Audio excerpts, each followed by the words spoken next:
Earning desire, when a billionaire's love turns to fire and passion becomes unstoppable? Hey there, lovely soul, welcome back to Noah's Stories.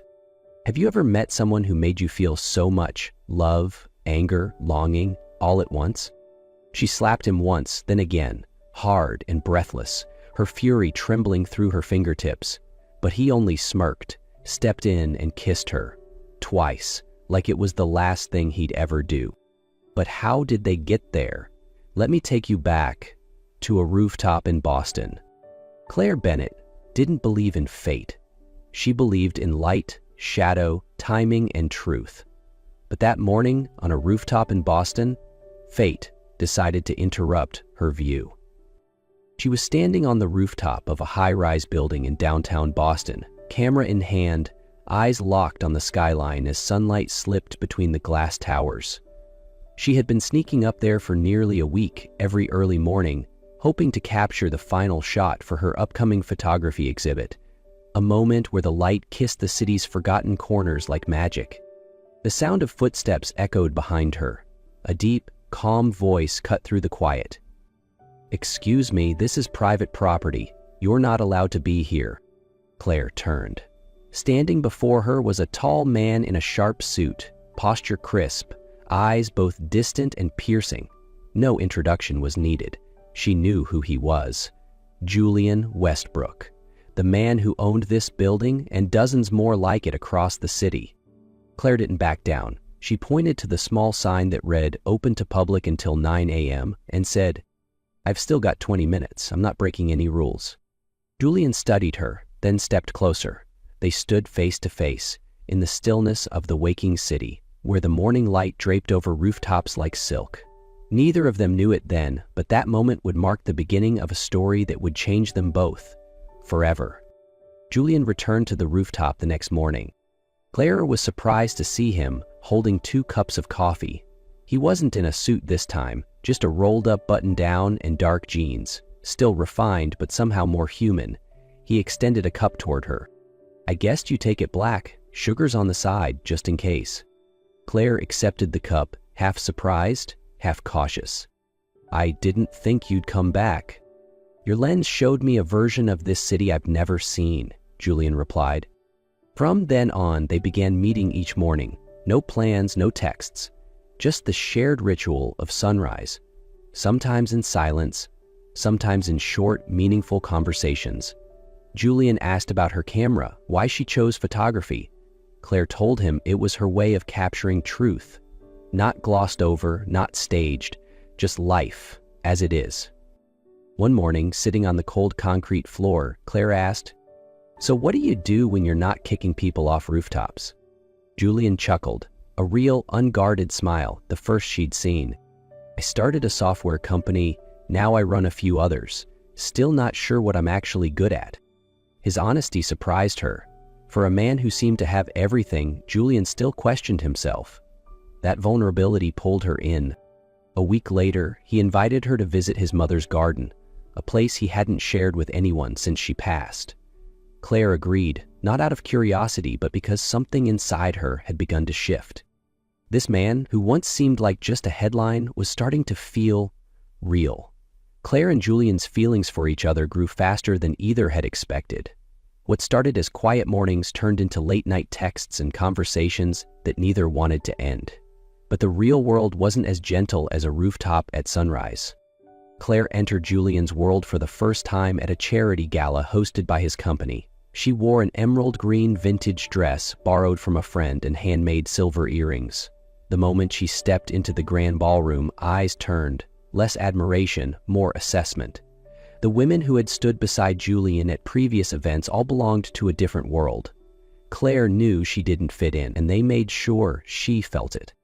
An older woman with a tight smile approached. "You're the photographer, right? What kind of work do you do? Weddings?" Claire smiled politely. "I capture everyday moments, hidden corners of the city that people usually miss." "Oh, street art." The woman nodded as if bestowing some shallow stamp of approval.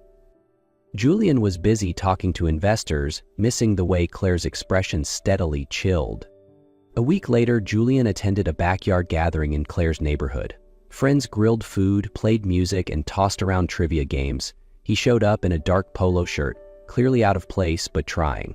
Claire's friends, mostly artists and working-class neighbors, looked at him with a mix of humor and wariness. "So this is the penthouse prince you mentioned," one friend whispered. Claire felt torn. So did Julian.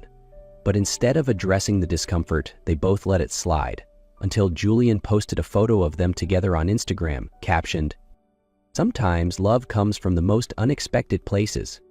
Claire saw the post from friends before Julian even told her.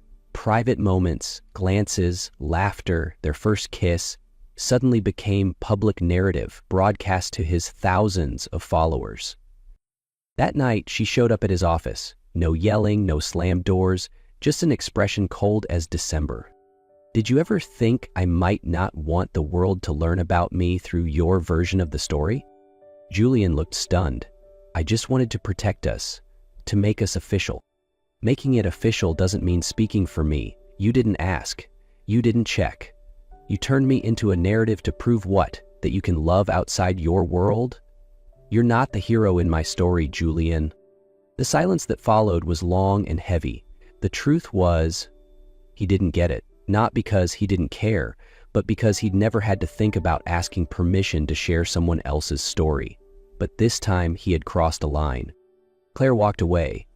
He didn't stop her, and she didn't look back. Claire didn't pick up the phone. She didn't reply to texts.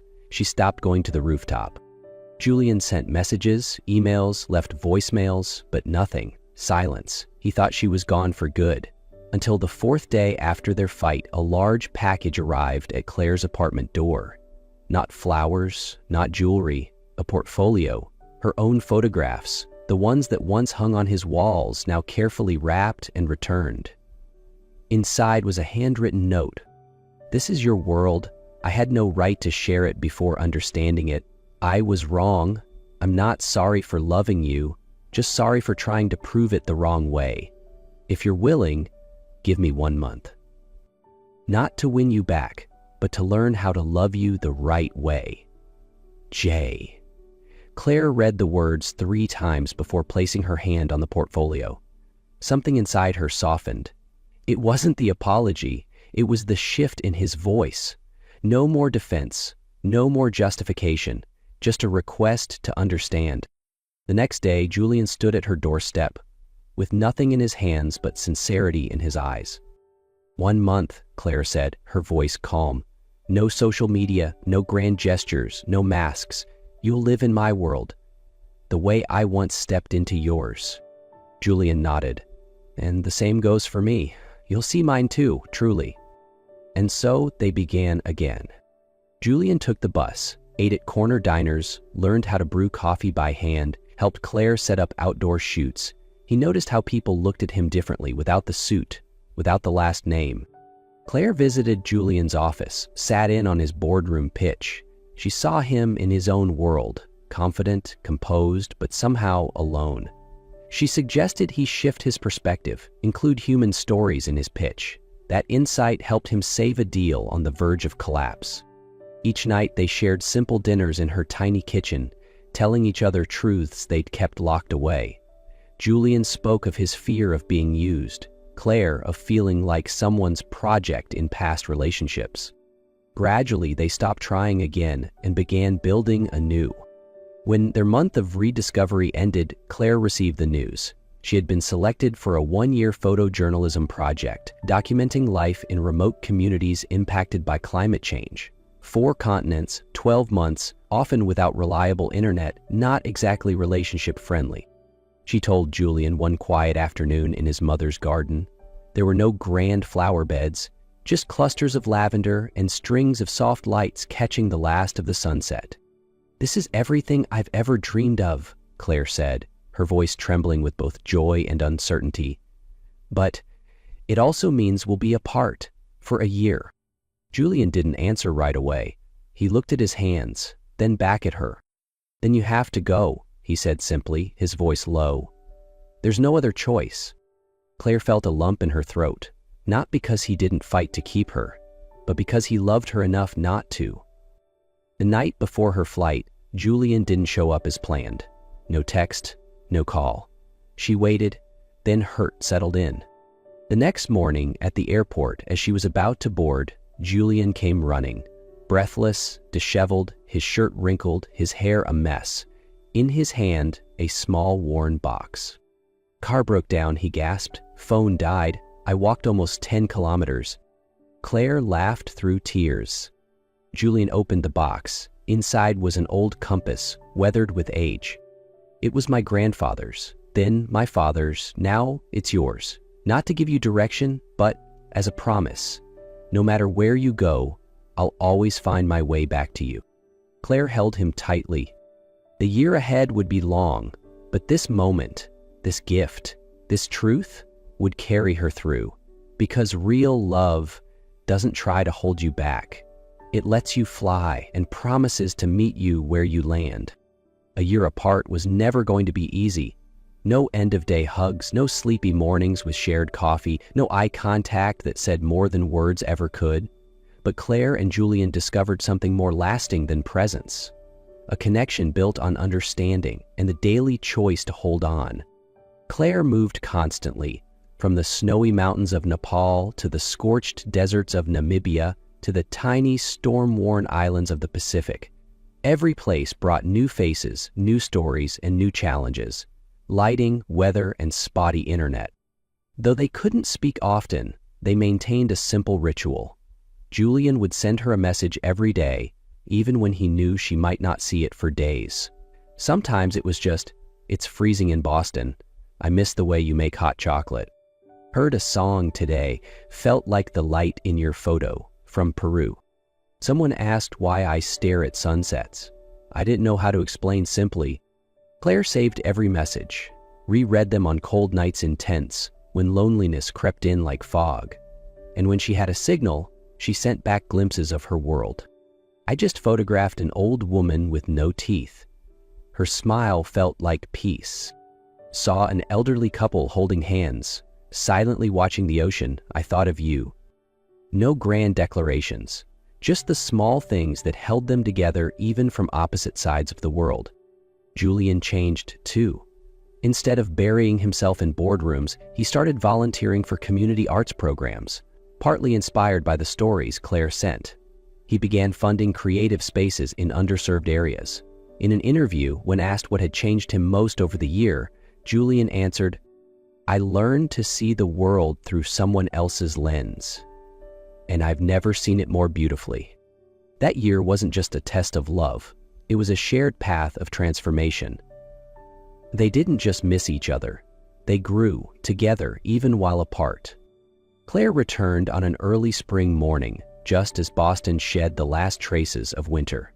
Julian was already waiting at the airport, in an old coat, no flowers, no signs, just his eyes, the same ones that had waited through late-night emails and morning texts across time zones. When he pulled her into his arms, Claire felt the world fall quiet. The distance, the longing, the growth, they had all led to this. "You're home," she whispered. Julian didn't speak. He just took her hand and led her to a place she hadn't seen before. A small house tucked between two neighborhoods. Not his world, not hers. Inside, a sunlit studio for Claire, a quiet workspace for him, and a garden of lavender like the one his mother once loved. "I bought it while you were gone," he said softly, "not to live in, but to begin." Claire stepped forward to hug him, then froze. Julian had dropped to one knee, holding out a silver ring, old and unassuming. Her breath caught, not because of the ring, but because of what it meant. It wasn't new, it wasn't flashy, it was his mother's. "I won't promise it'll always be easy," Julian said. "But if there's one place I call home, it's wherever you are. Will you build this life with me?" Claire didn't need words. She nodded, then fell into his arms. In that little house between two worlds, they began again, not from scratch, but from everything they'd learned about love, about each other, and about themselves. Claire and Julian didn't throw a grand wedding. No castles, no glittering gowns, no 5-course menus. They chose to marry in their own backyard, where the lavender had just begun to bloom, where sunlight slipped through leaves, and where their closest people sat on wooden chairs, wine in hand, smiling through tears. Claire wore a simple white dress, light as air, stitched by her own hands over many quiet nights. Julian wore no tuxedo, just a crisp white shirt and a smile he couldn't hide. They didn't exchange elaborate vows. They simply looked into each other's eyes and spoke from the heart. "I promise not to fix you," Julian said, "only to keep learning how to love you the way you deserve." "I promise not to wish you were someone else," Claire replied, "but to always remind you that you are the kindest man I've ever known." After the ceremony, guests shared homemade cake, sipped wine from paper cups, and danced under string lights like children. No one cared about designer dresses or diamond cuts, but everyone remembered the way they looked at each other, with eyes not just full of love, but full of choice. Through hardship, through distance, through growth. A month later, they opened a free photography class for neighborhood kids. Claire taught them how to see, not just look. Julian worked part-time with a community investment fund, supporting creative and environmental projects. Their life wasn't perfect. There were stressful days and quiet dinners. But they had learned not to run, not to retreat. Their little house grew warmer each day, with Claire's photos lining the staircase and Julian's notes stuck to the fridge. "This morning's light reminded me of the first day I saw you." Their happiness wasn't a peak, it was solid ground, something they walked on together, stumbled on together, stood up from together. One day, when they're both gray-haired and forgetful, they may not remember who said "I love you" first, or how the lavender bloomed that spring, but they will remember how it felt to choose each other, again and again. They'll remember the quiet joy of building a life not out of perfection, but out of presence, of always coming home, not to a place, but to a person. And maybe that's the truest kind of love, the kind that grows not despite distance, but because of it, the kind that waits, listens, forgives, and chooses again and again. Not perfect, but always real.